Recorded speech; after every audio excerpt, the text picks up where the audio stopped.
Okay, so this last one that I pulled out at true 12 o'clock, I don't know, I'll lift the phone up here and kind of let you, or the camera, and let you see. So this is the shifter. This one's actually pretty close, so you want to pay attention to these two. So this one is, it goes right here where the shifter lever comes out. Not the shifter. Yeah, the shifter lever. So that kind of more brown corroded one. And then this one, this barely shorter one, is the 12 o'clock position. So I'm actually going to go and show you what I'm talking about with my clock. So this hole up in this crook, this is 12 o'clock, 1 o'clock, 2 o'clock, 3 o'clock, 5 o'clock, 7 o'clock, and 9 o'clock, right? It's kind of how it goes. So, oh, looks like I got... Now I just got to look and make sure I haven't missed any more, because I really just want to get this case split. All right, I think we got it all. Okay, so I'm ready to go ahead, and I got all the screws out. I'm ready to split the case. There's a couple of different ways to do this.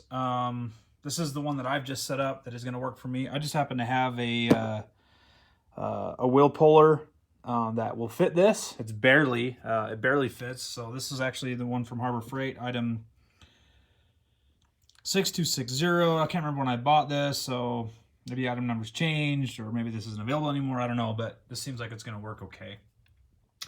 So I'm going to go ahead and take this apart real quick so you can kind of see how I put it together, because this wheel puller set barely works, and I'll show you why. Okay, so what I'm going to do is I'm actually going to take the nut that goes on here, and I'm going to screw it on so that it creates a flat surface that we can push on. Okay, so I'm just going to go right flush. So the tip of the shaft actually does have an indentation so that you can use a point. And this wheel puller does have that, you know, a capability to use that point.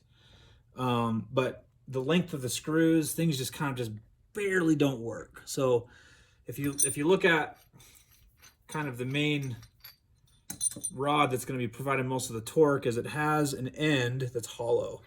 And in this wheel puller set, they actually have inserts that will slide in here.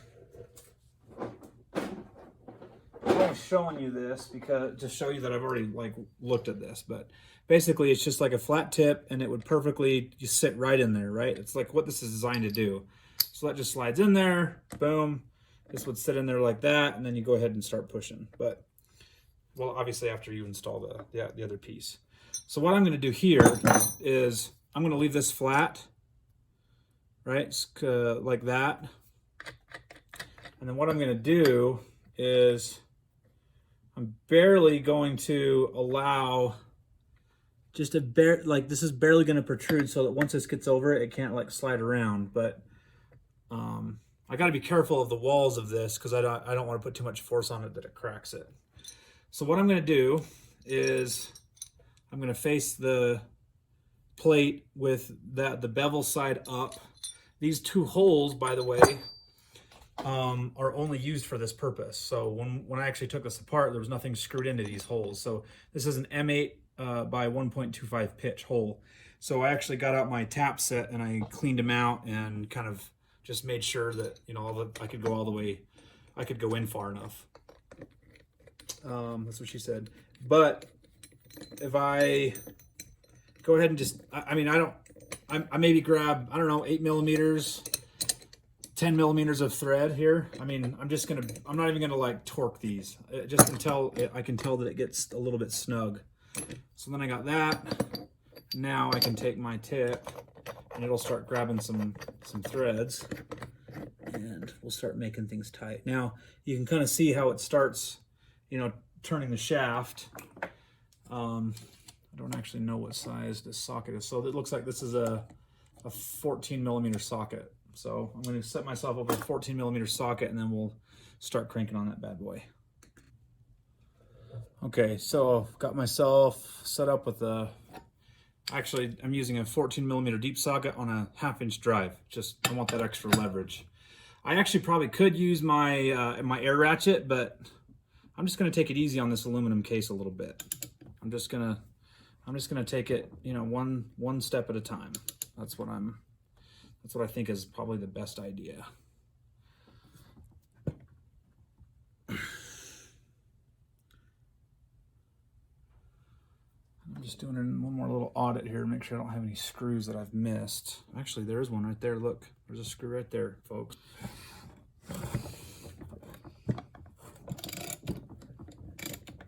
Come on, Patty Whack DIY. You can't DIY if you're going to DIY it wrong. Come on, man. Seriously. Like, you owe us better than that. That's frustrating. So I think I better take a better look here.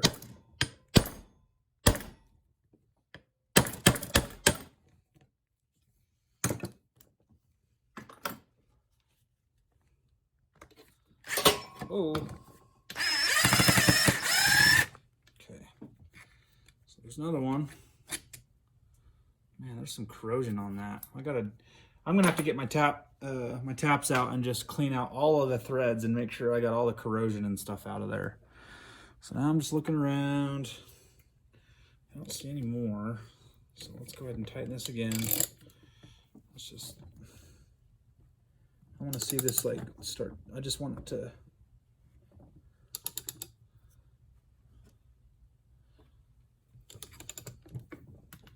Let's keep looking. Oh my gosh, there's another 2 screws buried in the grease right here. Guys, so around the side here, okay? Don't make the same mistake that I did. Okay? There's 2 screws right here, for crying out loud. I mean, in fairness, the one is buried in a bunch of grease, but just let me make the mistakes, guys. You watch my video.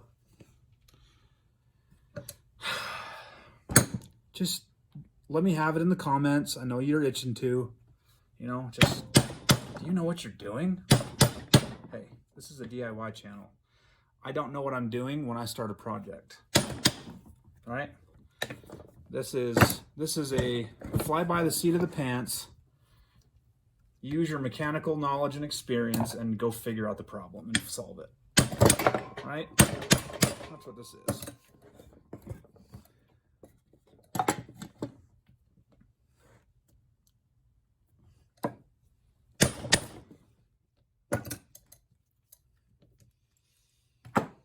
Because I feel like I should be able to put barely any torque.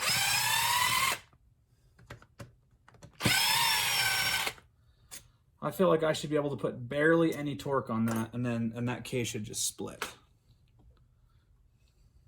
All right, one more look around the back. Okay, I've gone around the entire perimeter. All right, looking inside again. Okay, no screws. All right, let's try this again. Because I really am taking this like super slow. Super slow. And if I get to a point where I start wrenching on this thing and it doesn't come apart, I'm you know, just going to make doubly sure that I didn't miss a screw somewhere. Man, this engine's got so much grit on it. I can't wait to clean it.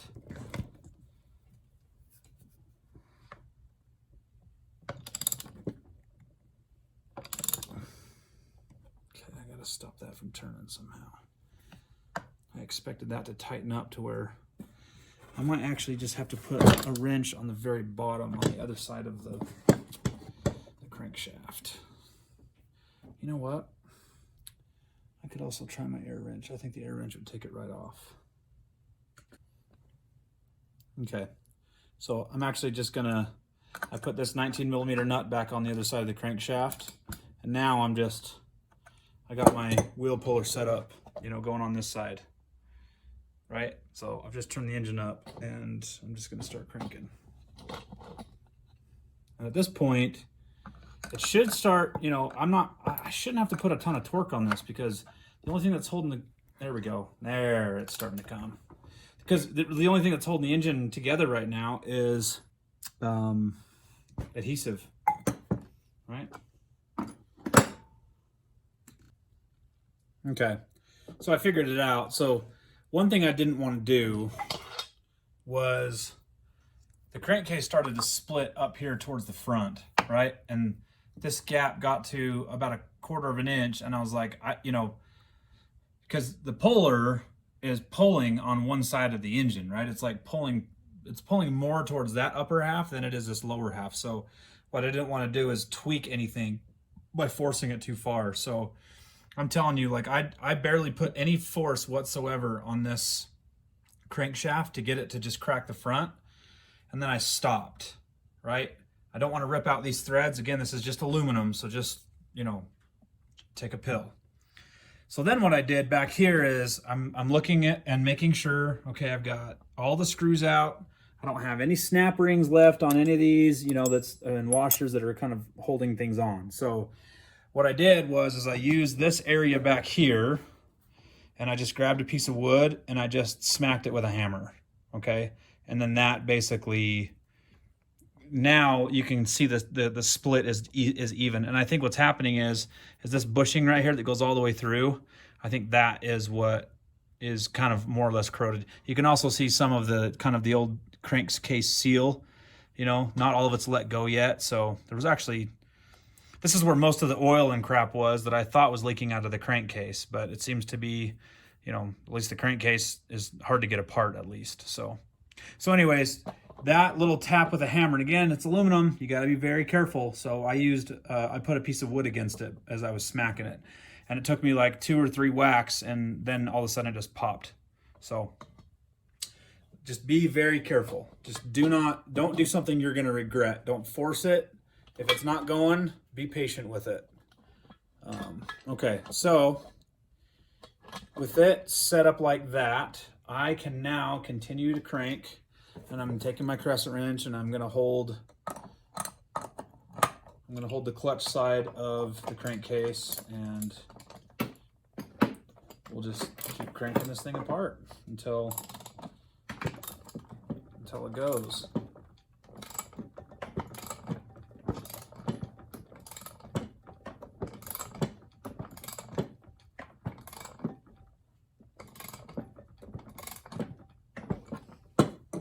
Okay, here's my piece of wood. Just go lightly. There it goes. So tapping that just barely with a hammer, I mean, it basically just let go.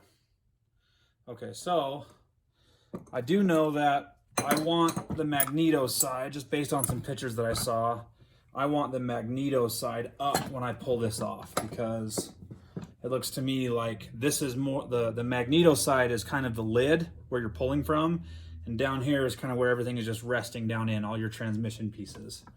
So I think I can probably remove the puller at this point. I think maybe I'll crank it just a little bit more. Sorry, you can't see me right now.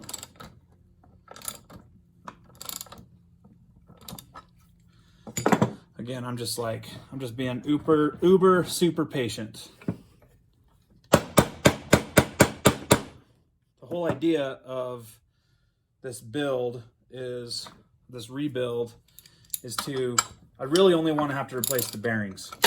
If I have to replace a piece of the crankcase because I crack it or whatever, I mean, I'm sure I could find those parts, used somewhere, but I just, it's going to be expensive. People know at this point that if they've got one of these sitting on their shelf in their parts inventory, they know that these vintage bikes are the parts are starting to become, harder and harder to come by, and they know what they've got. All right, get my puller out of there. See if I can just gently work off this lid.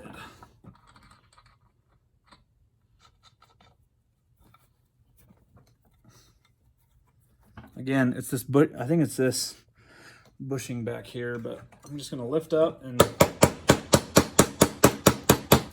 tap on the chain sprocket, because I think that's actually what's holding things in. So I'm just barely putting the nut on there. Man, I don't want to smack that. Those threads those are fine threads. So I'm not going to hit that with a hammer. I mean, I can feel the top, it's loose. So I just, you know, I just got to be patient. I just got to keep working it. There it goes. Okay, I just came oh yeah, look, so some of my, I can see some rust in there. I'm glad I'm pulling this thing apart because, well, I'm just glad I'm pulling it apart. Oh, the crankshaft is coming with it, so I'm actually going to smack this out.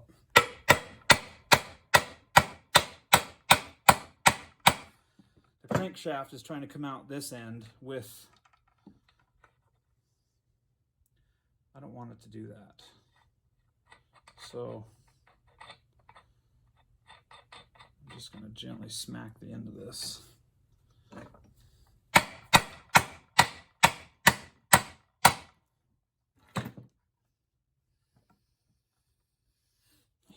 Crankcase wants to come out, and I don't want it to do that. I want everything to just sit there when I pull this thing up.